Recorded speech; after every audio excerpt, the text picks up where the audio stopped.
Greetings, Minecrafters, and welcome to another Minecraft podcast episode. My name is Kimberly Quinn, and I'm your hostess with the mostest on this gorgeous afternoon, which it is in northern Vermont. It's sunny, and we don't have a lot of sun, honestly. I have to tell you, of course, you'd have to fact check, but because I just heard it on the radio some years ago that Burlington, Vermont, which we're out a ways from there, but was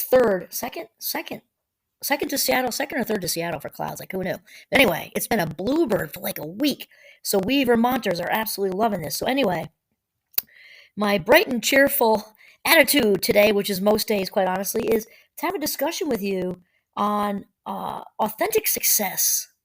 The amazing Sarah Von Brednek is my inspiration again today because it's kind of a little bit of a continuation of the episode that we had yesterday. And she starts out with a quote by Ellen Glasgow, which says, "A tragic irony of life is that we so often achieve success or financial independence after the reason for which we sought it has passed."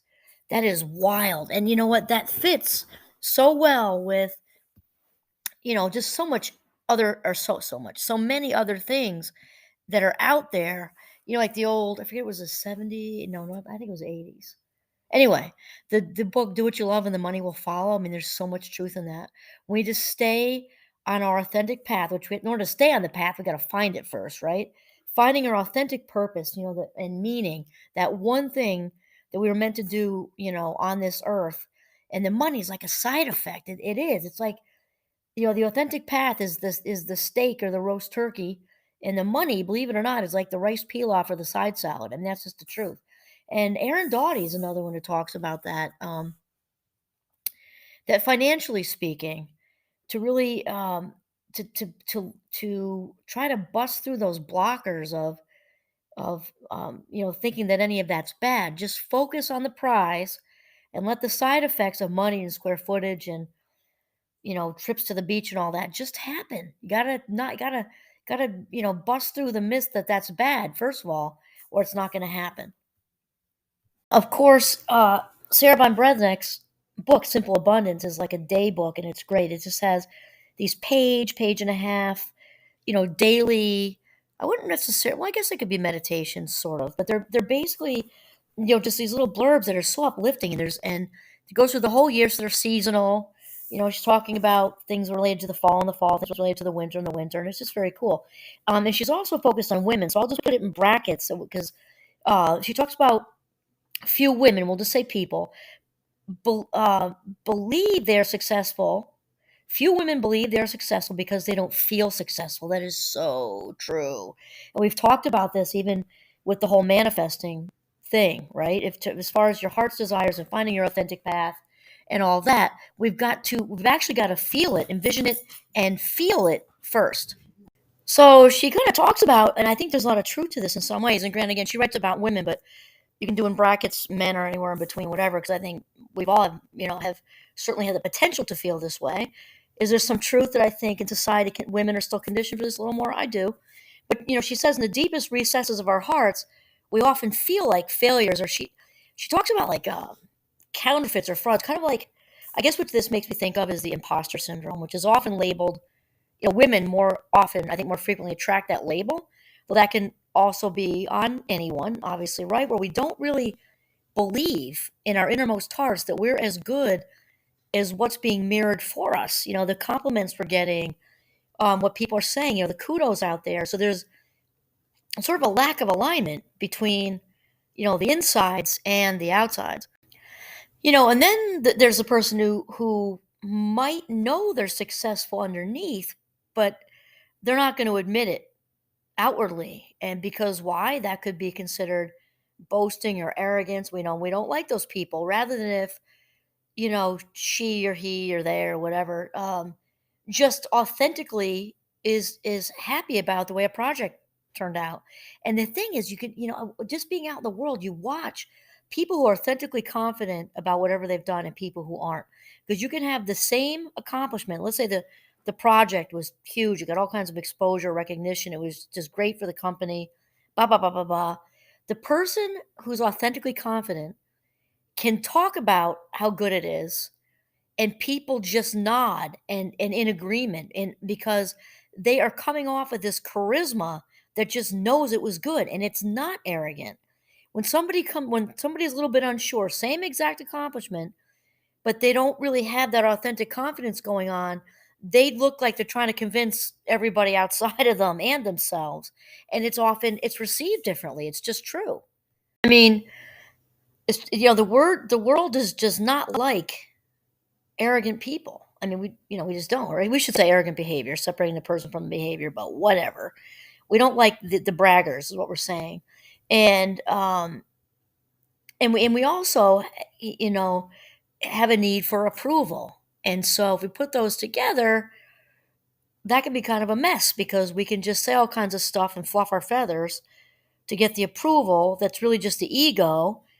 Like we said with the authentic self, when somebody's coming from an authentic place, they don't need anybody else's approval, which is why when they're talking about the project being so great and knowing that it's great, they get a very good reaction versus the people who are insecure about it, trying to convince the world and themselves that it's good because they're looking for that external approval, which the authentic person doesn't need. And that kind of sums it right up in a nutshell.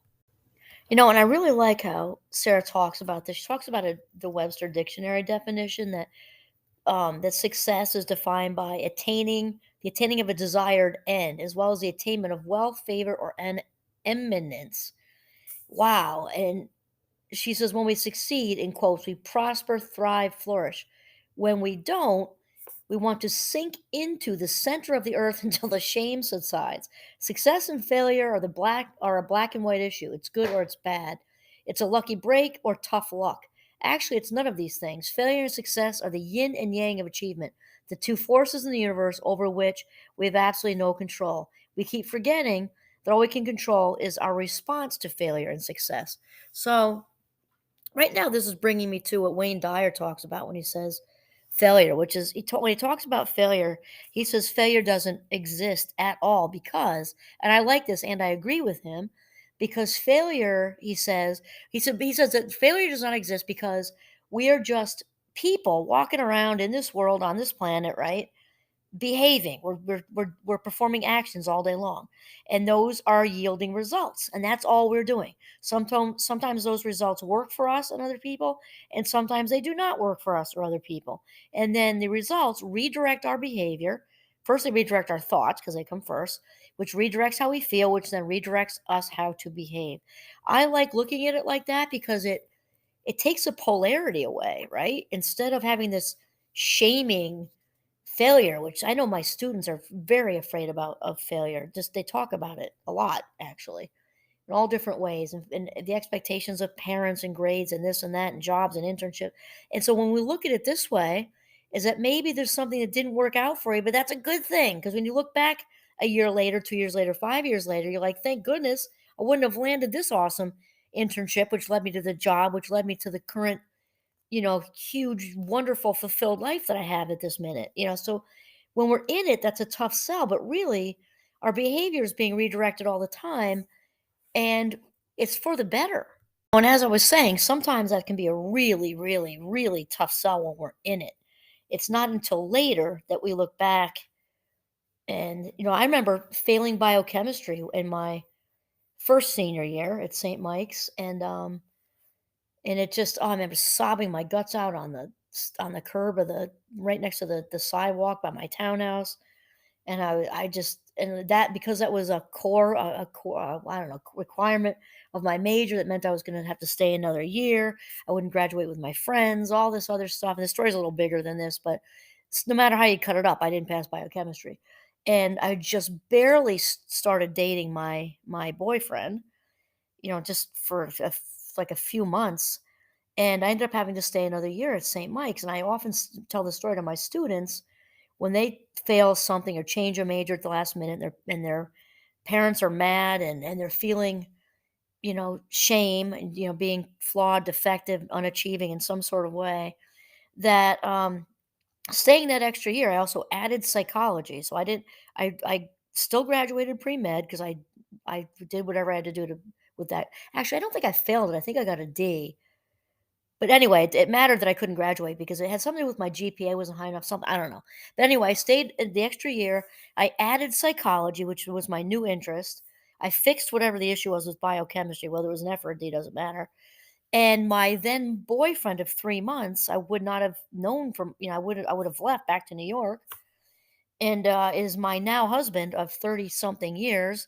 We have 5 beautiful young adult children we call the Fab 5, and it's questionable whether that would have happened because we were just dating barely for, like, 2 and it was March or something. We left in May, so 2 months, 2 months, um, and I stayed a whole 'nother year at St. Mike's because he was a year behind me, and, see, so look how that quote unquote failure, and I was a mess when I first got that news. I was just like, "Oh my god, I failed. My dad's gonna be mad, more money. What if he doesn't let me stay? What am I gonna do? I'm this close to graduating." And it was a mess. I felt like my whole life had been turned upside down. And now, fast forward to 30 plus years later, with our wonderful, wonderful life, our wonderful family, that redirection was was 1,000+% in my benefit for sure. And Sarah, skipping down to the bottom here, because she talks about it, how, and she's spot on accurate, that we were, at least I speak for myself, I was definitely not taught that, there are different types of success. She basically says that there are two kinds of success. I would even say it's more than that. Kind of like when we used to say way back when there was one kind of intelligence, right? Way back in the early 1900s, it's when Alfred Binet came up with the IQ test and all that. And if you weren't book smart or academically smart, however you want to say, that culturally, and there are a million problems with IQ tests. I'm not a fan. But it wasn't till basically a decade later that we started, or maybe not quite a decade, but almost a decade later. It was like 1904. I think he was commissioned by the French prime minister to started giving those tests out. But anyway, I'd say roughly 100 years later, to realize all these other types of intelligence. Well, for me, it seems like that with success.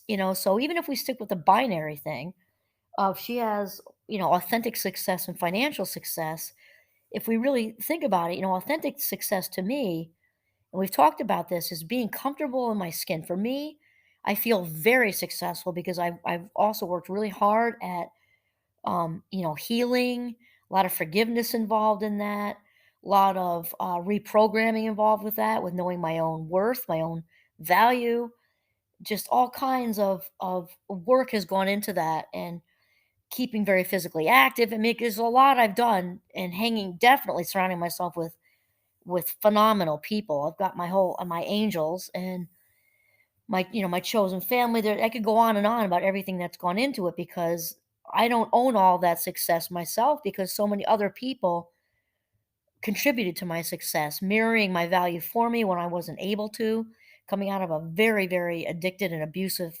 childhood. And there's just so my coach, cross country coach Zap. I mean, it goes on and on and on with the good people in my life and the work I've done, and staying active and staying out in nature and climbing mountains and all the other things I've done, and really listening to the inner voice and listening for the green lights. And so I feel very successful. I also don't feel like I'm done yet. I don't feel like, you're running along the path like you do in a marathon. You cross the finish line with your arms up and your success is over now. I don't feel like that. I feel like, and it's not the bear climbed over the mountain thing like we talked about in the last one. It's because it's not like I'm not satisfied looking for that next accomplishment. I just feel really good on the path. Very like myself, love myself, and I'm able to set boundaries politely and respectfully without caring if they upset other people. And it's like respectfully and kindly is the important thing. This is what I can do, that's what I can do, and I can't do this right now because that pushes it too far. That's gonna have me depleted, and that's not gonna work. And I think for me, the authentic success is largely about all of that. And for me, there's also a service component to it also. But there are other things. That's just kind of a snippet.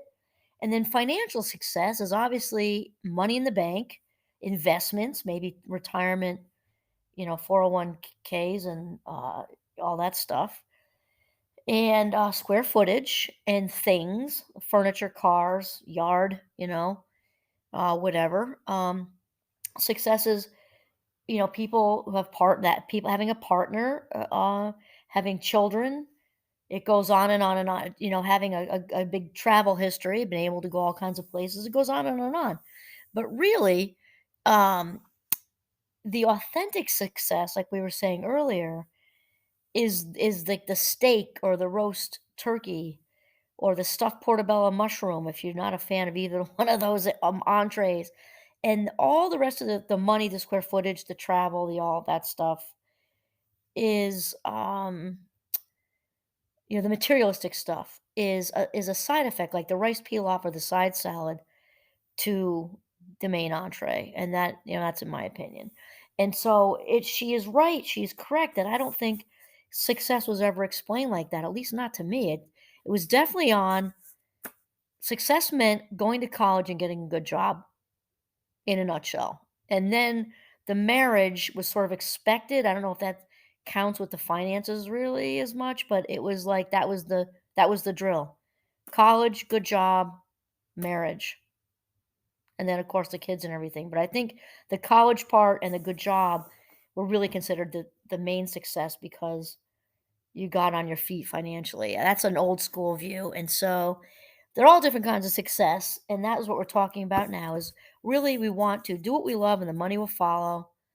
And that's really it.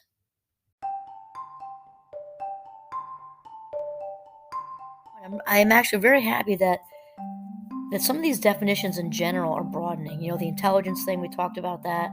The definition of trauma has recently been expanded to include all kinds of long term stuff, like bullying and in the workplace and the all the complex things that can happen over a long period of time. That's expanded. Now we're expanding also the idea of success. And I just think it's so much better to be expansive, inclusive, rather than just being so narrow in general. I kind of hoping as humanity's kind of past that and kind of being more inclusive in general. I just think is a good thing. So thoughts on success, that there are all types of success, and really what leads us down the path with the flaming torch is like if we were in the Olympics is really listening to the inner voice, following the green lights. This is how we hear and hear what the authentic, hearing what our authentic purpose is, and then following this like a beacon, just running towards it full speed. And that's it. All right, this is Kimberly Quinn signing off from the beautiful, beautiful northern Vermont. Have a mindful day.